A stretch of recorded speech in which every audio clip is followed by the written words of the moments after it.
What's up, guys? Ryan Knows Tech here with TechInform.us. And today's video is another request. Requests are coming in nicely, nice pace now. Definitely looking forward to more. If you have any video ideas, it's Ryan at TechInform.us. Go ahead, send me an email here on YouTube, Twitter, at James R. Schultz on Twitter. Links down below.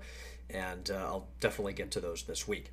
So, happy Monday. Today we're going to start off by talking about the Intel Core i series. The Core i series has this year, and I guess a little bit last year, replaced the Intel Centrino lineup. And the Centrino lineup is something that a lot of people don't know about Intel processors. Centrino. That means Core 2 Duo, Core Duo, Pentium Dual Core. All of those are in the Centrino family.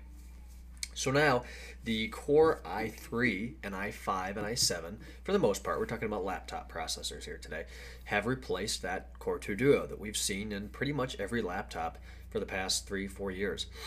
Before that was the Core Duo, which was essentially a Core 2 Duo that did some architectural changes. And before that, we had the Pentiums, like the Pentium 4, Pentium M, M standing for mobile, 4M, 3, 2, all the way back to the original Pentium and before. So the Core i3, i5, i7, all right, it's kind of like BMW, 3, 5, and 7, ranging in price and quality and speed, really.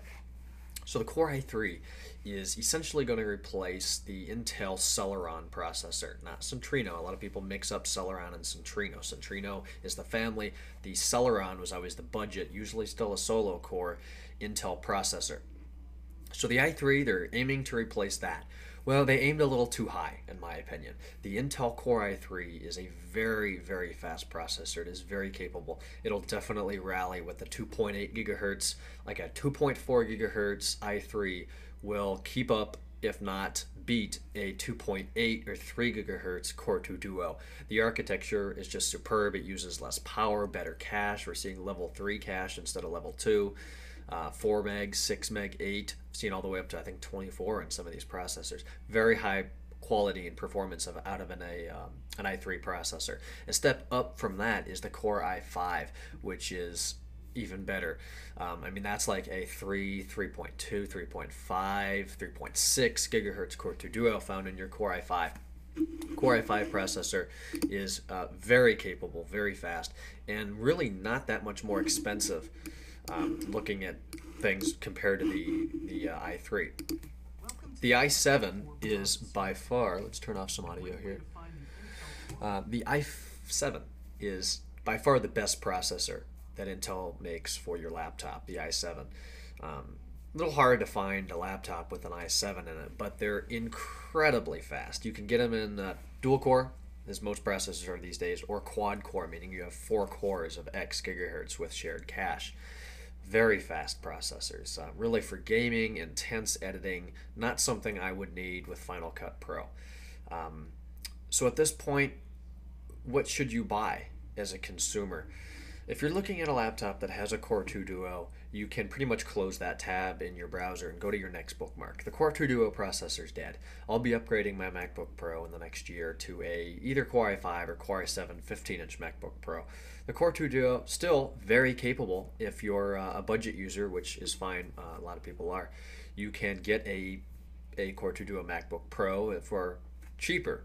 Not cheap, no such thing as a cheap Mac, but you can find them cheaper, and as time goes on and then the Core 2 Duo becomes increasingly older, you will find them cheaper. Still very capable, very fast. Mine's 2.6, it's always fast. So really, don't buy a Core 2 Duo, don't buy that anymore. I'm just trying to keep you guys updated. You know, it'd be stupid to go out, you buy a laptop every 5 years. Why would you want to buy something? The technology of the Core 2 Duo was released in, I think, 2005 or 6, back with dual cores, and as I said, the Core Duo, and they did have some Pentium dual cores back then. They still do.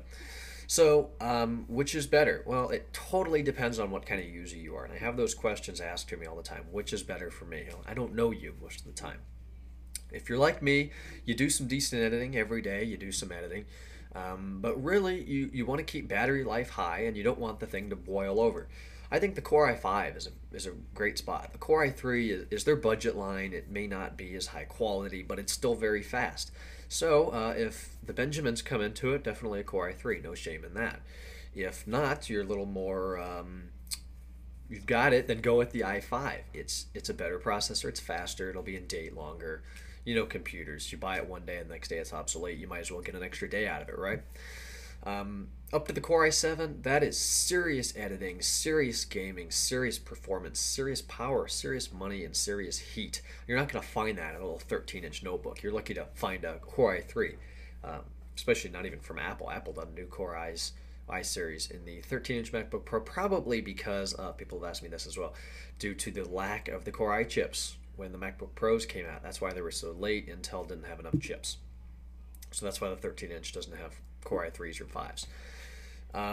That's the lineup. They are all faster than Core 2 Duos. There are still older Intel chips that will beat them, but you know, the Core i3, i5, and i7, that's the way to go. AMD, we talked about processors last week, I think. AMD chips, I've never been a fan of AMD. I know a lot of people that build their own machines like AMD. I'm not saying AMD is garbage, because it isn't. If it's made it this far in the market, there's got to be something good to it. I know they're cheaper, they have smaller caches. The AMD I had was slow. It was a TL60 Tyrion, 2 gigahertz. It only had a meg cache. It was not a good machine. That was the HP. But Intel Core i, go for it. Figure out what kind of user you are. Go to Intel.com here. You can do the test drive, which is where I am now. That's definitely cool. Then if you go back to Intel.com, you can figure out what you are based on how much gaming, video editing. Keep in mind, the faster processor you go with, it's going to suck battery life, but not as bad as Core 2 Duos. They've made the architecture better. Uses less power, you get more output. Just better technology. That's the Intel Core i series. Thanks a lot for the request. Again, requests are sent to Ryan at techinform.us or my Twitter, twitter.com/JamesRSchultz. Our website, techinform.us. You can definitely leave us comments there as my email goes nuts here. Tomorrow night, Tuesday, our live web shows are changed. I don't know if everybody knows that. I'll probably make tomorrow's video about it. They've changed. They're no longer 7 to 9. They are 8 to 9 p.m. Eastern Time on ustream.tv/techinformus. Catch me there tomorrow night. We cut it off by an hour because attendance was a little low and there wasn't always content to fill that. So I'm hoping we can have a more productive hour starting later, giving me more time to get stuff I need to get done. So thanks for watching the video. Please like it if you liked it. Leave me a comment. I'll get back to that accordingly. And subscribe to the channel, and I'll see you guys in tomorrow's video. Thanks. Bye.